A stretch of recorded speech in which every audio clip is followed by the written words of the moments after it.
САД имаат околу 54.000 војници распоредени во Јапонија, повеќето од нив во Окинава. Воздухопловната база Кадена е најголемата американска база на Пацификот.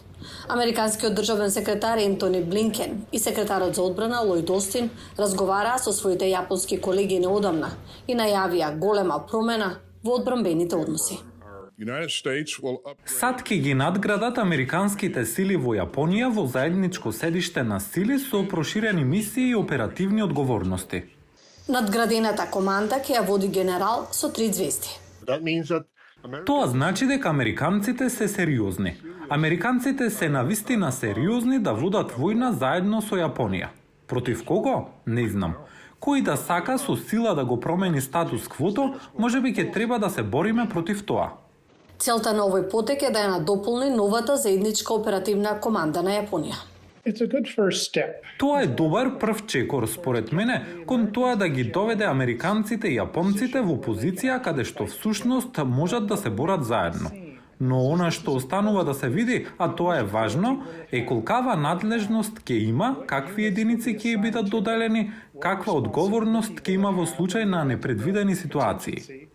Јапонија минатата година објави планови за двојно зголемување на трошоците за одбрана на 2% од бруто домашниот производ до 2027 година. Њушан вели дека на јапонската војска и требаат огромни инвестиции во рекрутирање, оружје и логистика.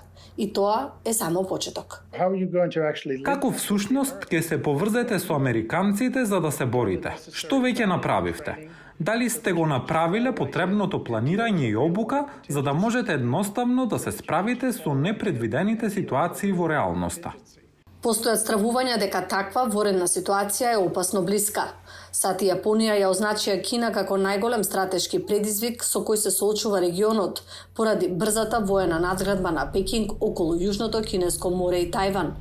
Американските власти велат дека Вашингтон се обидува да ги поврзе своите регионални сојузи, создавајќи рамка за заштита на индо-пацифичката безбедност.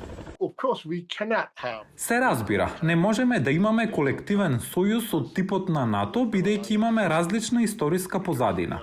Но она што требаше да го имаме се повеќеслојни безбедносни аранжмани.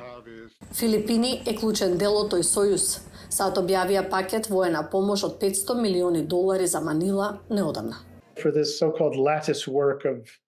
За оваа така наречена рамка од низа сојузи и договори што американците се обидоа да ги склопат, со кого можат да направат операција на краток рок во реалниот свет. Тоа значи дека ако треба да излезете и навистина да направите нешто навистина, како што е борбата, со кого би можеле да го направат тоа? И тоа е многу краток список. Пекинг негира дека представува закана за индо-пацифичката безбедност. Портпаролот на Кинеското министерство за надворешни работи неодамна ги повика САД и Јапонија да се откажат од она што го нарекуваат менталитет на студена војна. Русија рече дека САД и Јапонија се чини дека се подготвуваат за вооружен конфликт, додавајќи дека Москва се консултира со Кина и Северна Кореја за тоа како најдобро да одговорат.